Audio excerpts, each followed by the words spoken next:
Life is a celebration. ಬದುಕು ಒಂದು ಸಂಭ್ರಮ. ಸಾವು ಯಾವಾಗ ಬಂದರೂ ನಾನು ಖುಷಿಯಾಗಿ ಒಪ್ಕೊಳ್ತೀನಿ. ಸ್ನೇಹಿತರೆ, ಇದು ಕೇವಲ ಒಂದು ತಿಂಗಳ ಹಿಂದೆ ಸಾವಿರಾರು ಕೋಟಿ ಸಾಮ್ರಾಜ್ಯದ ಒಡೆಯ ಕಾನ್ಫಿಡೆಂಟ್ ಗ್ರೂಪ್ನ ಚೇರ್ಮನ್ ಡಾಕ್ಟರ್ CJ ರಾಯ್ ಹೇಳಿದ್ದ ಮಾತು. ಬೆಂಗಳೂರಿನ IT ಉದ್ಯೋಗಿ, ಮುಂದೆ ರಿಯಲ್ ಎಸ್ಟೇಟ್ ಲೋಕದ ಬಾದ್ಶಾ ಆದವರು ಇವರು. ದುಬೈನಲ್ಲಿ ಕುಳಿತು ಇಡೀ ದಕ್ಷಿಣ ಭಾರತವನ್ನೇ ಆಳಿದವರು. ಪ್ರಪಂಚದ ಅತ್ಯಂತ ದುಬಾರಿ ಕಾರ್ಗಳನ್ನು ಕ್ಯಾಶ್ ಕೊಟ್ಟು ತರೋ ತಾಕತ್ತಿದ್ದ ವ್ಯಕ್ತಿ. ಆದರೆ ವಿಧಿಯ ಆಟ ನೋಡಿ, ಅಷ್ಟೊಂದು ಸಂಪತ್ತು, ಹೆಸರು, ಅಧಿಕಾರ ಎಲ್ಲ ಇದ್ರೂ ಕೂಡ ಕೇವಲ ಒಂದು ಕ್ಷಣದ ನಿರ್ಧಾರ ಅವರನ್ನ ಈ ಜಗತ್ತಿನಿಂದ ದೂರ ಮಾಡಿತು. ಒಬ್ಬ ಮನುಷ್ಯ ಶೂನ್ಯದಿಂದ ನೂರಾರು ಕೋಟಿ ಒಡೆಯನಾಗಿದ್ದು ಹೇಗೆ?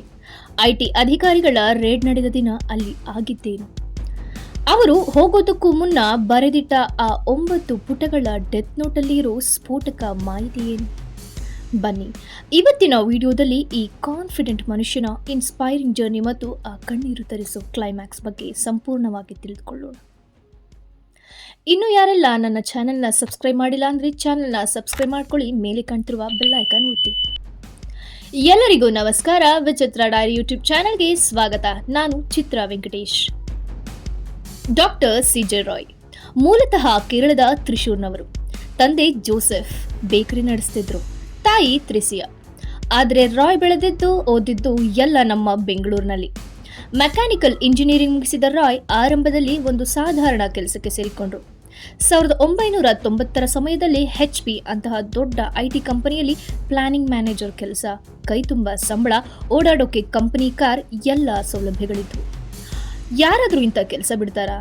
ಆದರೆ ರಾಯ್ ಅವರು ಸಾಮಾನ್ಯರಲ್ಲ. 1997ರಲ್ಲಿ ರಾಯ್ ಒಂದು ರಿಸ್ಕ್ ತಗೊಳ್ತಾರೆ.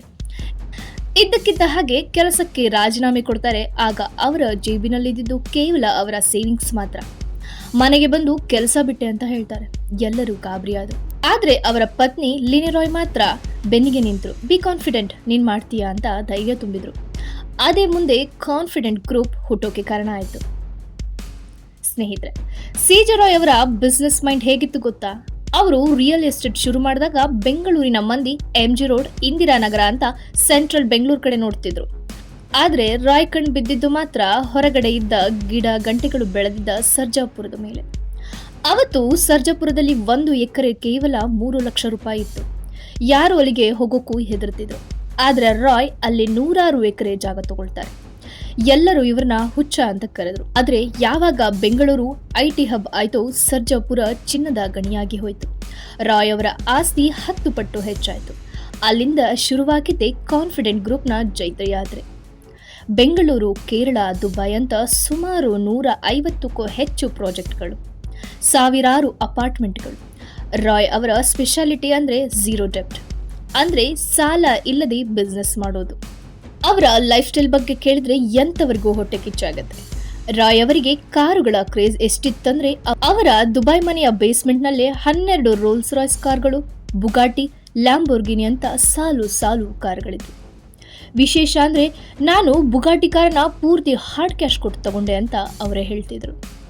ಅಷ್ಟೇ ಅಲ್ಲ, ಅವರು ಮೊದಲ ಬಾರಿಗೆ ತಗೊಂಡಿದ್ದ ಮಾರುತಿ 800 ಕಾರನ್ನು ಎಷ್ಟೋ ವರ್ಷಗಳ ನಂತರ ಹುಡುಕಿ ಮತ್ತೆ 10 ಲಕ್ಷ ದುಡ್ಡು ಕೊಟ್ಟು ವಾಪಸ್ ತಗೊಂಡಿದ್ರು. ಇದು ಅವರ ಸೆಂಟಿಮೆಂಟ್. ಎಲ್ಲವೂ ಚೆನ್ನಾಗಿಯೇ ಇತ್ತು. ಸಿನಿಮಾ ನಿರ್ಮಾಣ, ರಿಯಾಲಿಟಿ ಶೋಗಳ ಸ್ಪಾನ್ಸರ್ಶಿಪ್, ಸಮಾಜ ಸೇವೆ ಅಂತ ರಾಯ್ ಲೈಫ್ ಕಲರ್ಫುಲ್ ಆಗಿತ್ತು. ಆದರೆ ಡಿಸೆಂಬರ್ 2025ರ ಸುಮಾರಿಗೆ ಅವರ ಗ್ರಹಚಾರ ಕೆಡ್ತು ಅನ್ಸುತ್ತೆ. ಆದಾಯ ತೆರಿಗೆ ಇಲಾಖೆ ಕಾನ್ಫಿಡೆಂಟ್ ಗ್ರೂಪ್ನ ಮೇಲೆ ಕಣ್ಣು ಹಾಕ್ತು. ಕೇರಳ ಮತ್ತು ಬೆಂಗಳೂರಿನ ಆಫೀಸ್ಗಳ ಮೇಲೆ ರೇಡ್ಗಳು ನಡೆದವು. ಡಿಸೆಂಬರ್ನಲ್ಲಿ ನಡೆದಿದ್ದ ರೇಡ್ ಮುಗಿತಿತ್ತು ಅಂತ ಅನ್ಕೊಳ್ಳುವಷ್ಟರಲ್ಲಿ ಜನವರಿಯ ಅಂತ್ಯದಲ್ಲಿ ಮತ್ತೆ IT ಅಧಿಕಾರಿಗಳು ಬೆಂಗಳೂರಿನ ಲ್ಯಾಂಗ್ಫೋರ್ಡ್ ರಸ್ತೆಯಲ್ಲಿರೋ ಅವರ ಆಫೀಸ್ಗೆ ಬರ್ತಾರೆ. ಆ ದಿನ ಅಂದ್ರೆ ಶುಕ್ರವಾರ. IT ಅಧಿಕಾರಿಗಳು ಆಫೀಸ್ನಲ್ಲಿದ್ದರು. ರಾಯ್ ಅವರ ಹತ್ತಿರ ಕೆಲವು ಫೈನಾನ್ಷಿಯಲ್ ಡಾಕ್ಯುಮೆಂಟ್ಸ್ ಕೇಳ್ತಿದ್ರು ಅಂತ ಹೇಳಲಾಗ್ತಿದೆ. ಸುಮಾರು 1 ಗಂಟೆ ವಿಚಾರಣೆ ನಡೀತು. ಆಗ ರಾಯ್ ಅವರು, ನಾನು ನನ್ನ ಕ್ಯಾಬಿನ್ಗೆ ಹೋಗಿ ಆ ಪೇಪರ್ಸ್ ತಗೊಂಡು ಬರ್ತೀನಿ ಅಂತ ಹೇಳಿ ಒಳಗೆ ಹೋದ್ರು. ಬಾಗಿಲು ಹಾಕ್ಕೊಂಡ್ರು. ಸ್ವಲ್ಪ ಹೊತ್ತಲ್ಲೇ ಒಂದು ಜೋರಾದ ಶಬ್ದ. ಗಾಬರಿಯಾಗಿ ಅಧಿಕಾರಿಗಳು ಮತ್ತು ಸಿಬ್ಬಂದಿ ಬಾಗಿಲು ಹೊಡೆದು ನೋಡಿದ್ರೆ ಅಲ್ಲಿ ರಾಯ್ ರಕ್ತದ ಮಡುವಿನಲ್ಲಿ ಬಿದ್ದಿದ್ರು. ತಮ್ಮದೇ ಲೈಸೆನ್ಸ್ ಪಿಸ್ತೂಲಿನಿಂದ ಅವರು ತಮಗೆ ಶೂಟ್ ಮಾಡಿಕೊಂಡಿದ್ರು. ತಕ್ಷಣ ಆಸ್ಪತ್ರೆಗೆ ಕರೆದೊಯ್ದು ಅಷ್ಟರಲ್ಲಿ ಅವರು ವಿಧಿವಶರಾಗಿದ್ರು. ಇಲ್ಲಿರೋ ದೊಡ್ಡ ಪ್ರಶ್ನೆ, ಇಂತಹ ಗಟ್ಟಿಗುಂಡಿಗೆಯ ಮನುಷ್ಯ ಸಾವಿಗೂ ನಾನು ಹೆದರಲ್ಲ ಅಂತಿದ್ದ ವ್ಯಕ್ತಿ ಇಂತಹ ಕಠಿಣ ನಿರ್ಧಾರ ತಗೊಂಡಿದ್ದು ಯಾಕೆ? ರಾಯ್ ಅವರ ಸಹೋದರ ಸಿಜೆ ಬಾಬು ನೇರವಾಗಿ ಆರೋಪ ಮಾಡ್ತಾರೆ, ಐಟಿ ಅಧಿಕಾರಿಗಳ ಮೆಂಟಲ್ ಟಾರ್ಚರ್ ತಡೆಯೋಕೆ ಆಗದೆ ನನ್ನ ತಮ್ಮ ಹೀಗೆ ಮಾಡ್ಕೊಂಡ ಅಂತ ಅವರು ಕಣ್ಣೀರು ಹಾಕ್ತಿದ್ದಾರೆ. ಆದರೆ ಐಟಿ ಅಧಿಕಾರಿಗಳು ಹೇಳೋದೇ ಬೇರೆ, ನಾವು ಕೇವಲ ನಮ್ಮ ಡ್ಯೂಟಿ ಮಾಡ್ತಿದ್ವಿ ಅಂತ. ಸತ್ಯ ಪೊಲೀಸ್ ಇಲಾಖೆಯಿಂದ ಹೊರಬರಬೇಕಾಗಿದೆ. ಈ ಪ್ರಕರಣಕ್ಕೆ ಬಿಗ್ ಟ್ವಿಸ್ಟ್ ಸಿಕ್ಕಿದ್ದು ಸಿಜೆ ರಾಯ್ ಅವರು ಬರೆದಿಟ್ಟ ಆ ಡೆತ್ ನೋಟ್ ಸಿಕ್ಕಾಗ. ಇದು ಒಂದೆರಡು ಸಾಲಲ್ಲ, ಬರೋಬ್ಬರಿ 9 ಪುಟಗಳ ಸುದೀರ್ಘ ಪತ್ರ. ಪೊಲೀಸರ ಕೈ ಸೇರಿರೋ ಈ ಪತ್ರದಲ್ಲಿ ಏನಿದೆ ಗೊತ್ತಾ? ಕೇಳಿದ್ರೆ ಎಂತವರಿಗೂ ಆಶ್ಚರ್ಯವಾಗತ್ತೆ. ಒಬ್ಬ ಮನುಷ್ಯ ಹೋಗೋ ಮುಂಚೆ ಅಷ್ಟು ಡೀಟೇಲ್ ಆಗಿ ಯೋಚನೆ ಮಾಡೋಕೆ ಸಾಧ್ಯನಾ ಅನ್ಸುತ್ತೆ. ಮೊದಲನೆಯದಾಗಿ ಅವರು ತಮ್ಮ ಕುಟುಂಬಕ್ಕೆ ಕ್ಷಮೆ ಕೇಳಿದ್ದಾರೆ.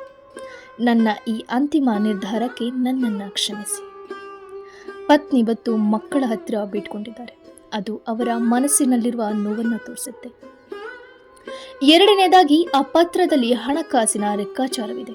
ತಮಗೆ ಯಾರೆಲ್ಲ ಹಣ ಕೊಡಬೇಕು, ಬಿಸ್ನೆಸ್ ಅಲ್ಲಿ ಎಲ್ಲೆಲ್ಲೂ ಎಷ್ಟೆಷ್ಟು ಪೆಂಡಿಂಗ್ ಇದೆ, ಪಿನ್ ಟು ಪಿನ್ ಬರೆದಿದ್ದಾರೆ.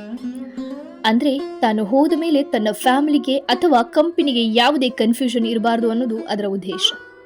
ಮೂರನೆಯದು ಹಾಗೂ ಅತಿ ಮುಖ್ಯವಾದ ವಿಚಾರ ಅವರ ಉದ್ಯೋಗಿಗಳ ಮೇಲಿನ ಪ್ರೀತಿ.